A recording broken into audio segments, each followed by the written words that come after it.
Prometo amarte, cuidarte y traicionarte. Estos son los 5 casos más relevantes de la historia de la criminalidad de mujeres que apodaron las viudas negras, que impactaron la sociedad venezolana y cual utilizamos para estudios de la criminología.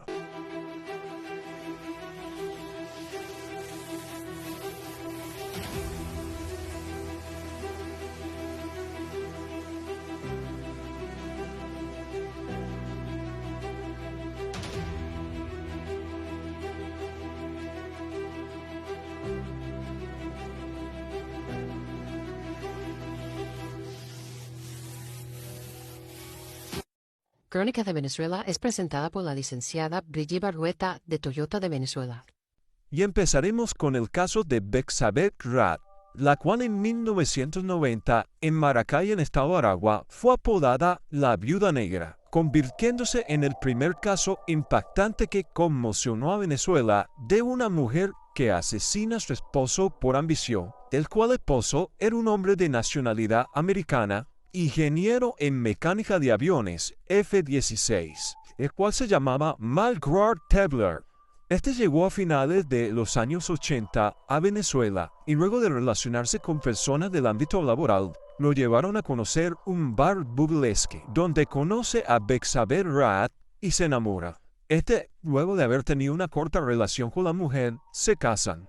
Muchos se habían alegrado por Bexabeth, pues había llevado una vida difícil, pero en ella se ocultaba sentimiento de una mujer ambiciosa, de oscuros secretos, pues antes del americano mantenía una relación amorosa con un delincuente, con el cual planearía y ejecutaría el asesinato de su esposo luego de enterarse de que éste tenía un seguro de vida por más de $500,000, el cual él la había puesto como beneficiaria.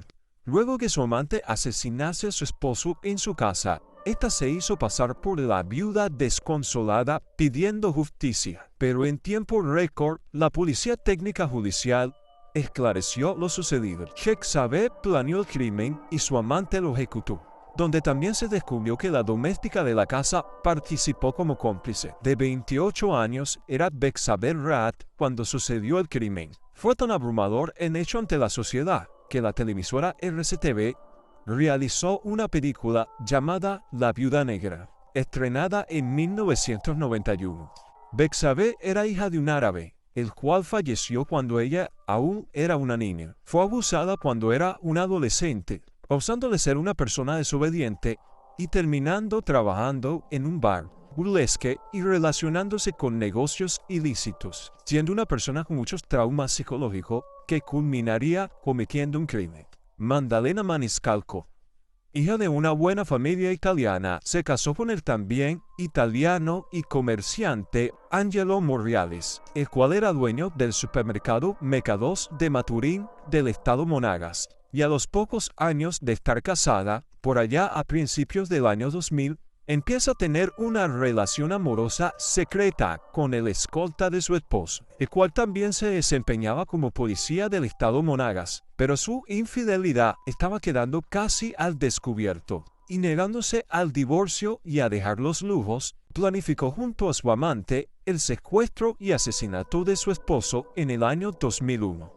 Y luego de cometidos los hechos, a los pocos días fue descubierta por expertos investigadores del Cuerpo Técnico de Policía Judicial y por lógica policial de que ésta tenía participación en el crimen antes, durante y después de los hechos, por lo cual procedieron a su captura de inmediato. También fueron capturadas varias personas que sirvieron de cómplice al amante de Maddalena Maniscalco, pero entre la mujer y estas personas no se conocían, y luego de un largo juicio en el año 2003 fueron condenados todos a prisión, imponiéndoles penas por más de 20 años. Pero luego de las apelaciones escritas por partes de los abogados defensores, fueron absueltos las 4 personas, pero ratificando la condena hacia Maddalena Maniscalco a más de 23 años de prisión, el cual estaba cumpliendo en el Instituto Nacional de Orientación Femenino, INOF, en Los Teques. Pero en el año 2008, El tribunal le da una medida de destacamento de trabajo, la cual Magdalena aprovechó para escaparse de la cárcel,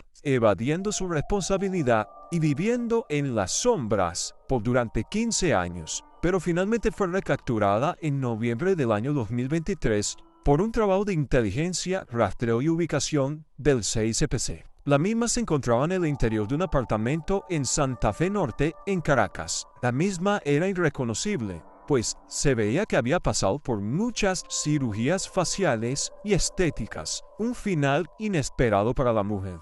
Y su amante, quien fue su cómplice, hasta la fecha nunca apareció. Se presume que este fue asesinado en el año de los hechos por sus mismos colaboradores en el crimen. La serie Archivo Criminal de los años 90 relató el drama del crimen en uno de sus episodios.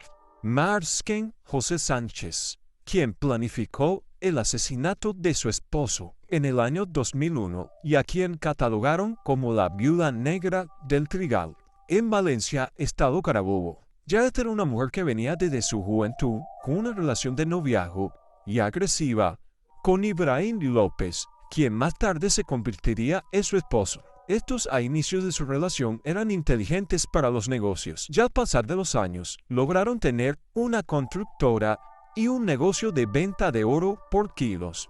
Pero en el año 2001, Ibrahim López descubre que su esposa tenía una relación amorosa con un hombre que trabajaba en la constructora, lo cual lo llevó a a pedirle el divorcio, a lo cual Márquez Sánchez se negaba rotundamente. Estos tenían 3 hijos, por lo cual Ibrahim llegó al acuerdo con su esposa de que ella se quedaría con la constructora y mientras él se quedaba con el negocio de venta de oro. Pero la mujer luego se arrepintió y tenían peleas agresivas, pues ésta quería quedarse con todo, y en vista de que no podía lograrlo, la llevó a planificar el asesinato de su esposo.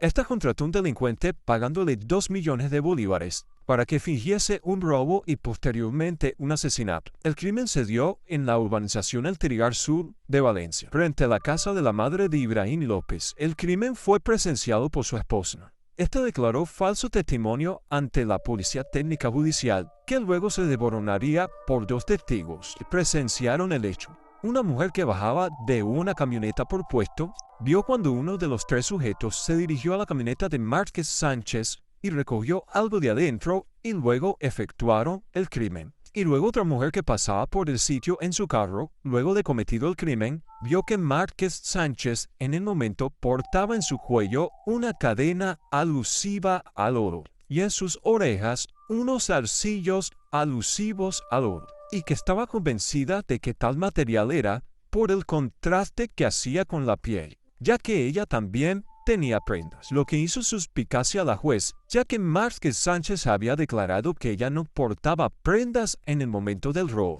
haciendo esto que ella cambiase su testimonio, la cual la juez no le dio ningún tipo de valoración, colocando estos 2 testigos sus últimos clavos del ataúd, la cual la jueza terminó condenando a 10 años de presidio. Ahora, este caso lo tomamos de estudio porque extrañamente el caso de Catherine Zanoja tiene similitudes al caso de Márquez Sánchez. Catherine Zanoja fue llamada la viuda negra de Quinta Crespo por planificar el asesinato de su esposo, el comerciante Ángelo Quintero. Una de las similitudes que analizamos con el caso de Márquez Sánchez es la casuística policial, es que las 2 mujeres presenciaron el crimen que ellas mismas orquestaron. También presumimos que dieron parte del pago o pagaron completo el crimen antes de cometerlo a los sicarios en el sitio del suceso. En el caso de Márquez Sánchez, uno de los delincuentes se acercó a su camioneta, recogió algo de adentro y después es que se cometió el crimen. En el caso de Catherine Zanoja, los delincuentes después de cometer el crimen se llevan un dinero que cargaba supuestamente encima Ángelo Quintero, que eran unos $4,000. Y en las investigaciones se determinó que la mujer pagó $5,000, algo extraño y digno de no ser ignorado, ya que era casi la misma cantidad que le quitaron al hombre. Por lo cual estamos casi seguros de que estas mujeres pagaron en el mismo sitio del suceso el crimen que se iba a cometer. Otra de las similitudes de estos 2 casos es que las 2 mujeres en el sitio del suceso, luego de cometerse el crimen, se hicieron pasar por víctimas viudas desconsoladas, llorando encima de los cuerpos. Otra de las similitudes que estas mujeres organizaron velorios para sus esposos de manera especiales. En el caso de Catherine Zanoja, contrató un grupo de vallenato para despedir a su esposo con las canciones que tanto a él le gustaban. Que para mí, que estudio la conducta de un sujeto después de cometer un crimen, es la conducta despiadada de un ser sin alma y de muy poca empatía hacia el valor de la vida de un ser humano. Y de cierto te digo que estas personas existen. Yo lo he visto. La diferencia es que muy pocos, por medio del resentimiento y el odio, lo manifiestan por medio de un crimen. Hay investigadores inteligentes con experiencia que recuerdan la casuística policial para dar inicio a la investigación y determinar principales sospechosos. Y aunque estos dos casos tienen más de 22 años de diferencia, se repitió el mismo patrón del crimen, a lo cual nosotros llamamos jurisprudencias, a lo cual nos sirve ahora para analizar otros casos si se cometen a futuro. La única diferencia entre estos dos casos es que Catherine Zanoja afirmó su participación y su responsabilidad en el crimen. Y en el caso de Markel Sánchez, es que hasta el día de hoy sigue negando su participación en el crimen. Hace unos meses atrás, esta mujer se comunicó con nosotros por medio de escrito con la misma declaración que utilizó para retractarse de la primera que había dicho al iniciar la investigación ante la juez en un tribunal con el fin de desestimar los testigos presenciales del hecho, diciendo que eso no fue así y que le preguntasen a sus hijos, recordándome hace 19 años atrás cuando tal testimonio lo presentó ante los tribunales, donde los abogados prepararon y presentaron a los hijos de esta para que testificara a favor de ella, ignorando las reglas de la lógica, los conocimientos científicos y las máximas experiencias de un tribunal, lo cual la juez, por su experiencia, dándose cuenta, no le dio ningún tipo de valoración y condenándola a 10 años de presidio. Pues la juez se dio cuenta que el cambio de declaración de Markel Sánchez era con el fin que desestimaran a los testigos iniciales. También nos enteramos que esta mujer, luego de salir libre, se volvió a casar con un empresario y que ésta intentó atentar contra la vida del hombre, con el fin de quedarse con sus bienes. Esto nos lo contó la actual esposa de este hombre. Luego nos enteramos que esta mujer cometió una gran estafa y huyó hacia los Estados Unidos, donde reside actualmente. Uno de los últimos sucesos, apodado de Viuda Negra, fue el caso de Antonio José Delgado, de 59 años, quien fue asesinado el 14 de julio del año 2020 por dos sujetos que los interceptaron mientras él estaba trotando por la calle San Rafael del sector Huaycaipuro de la parroquia El Recreo en Caracas. El móvil inicialmente se había manejado como resistencia al robo, pero no fue hasta el 1 de mayo del año 2025,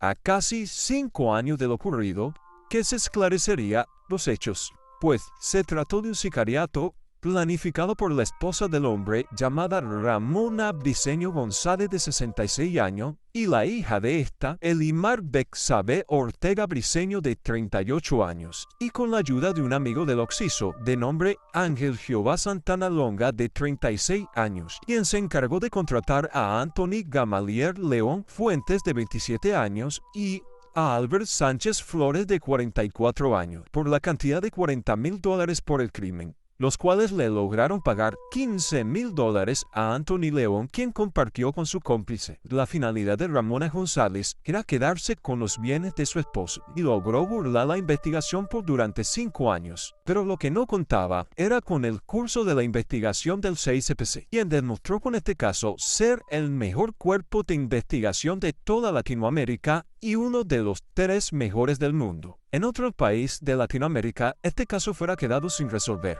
Pero el CICPC da respuesta a la justicia, aunque pasasen 5 años. Sí que te digo por mi experiencia en la criminalística y la criminología, que si quieres planificar un crimen, piénsalo muy bien, porque te vamos a descubrir.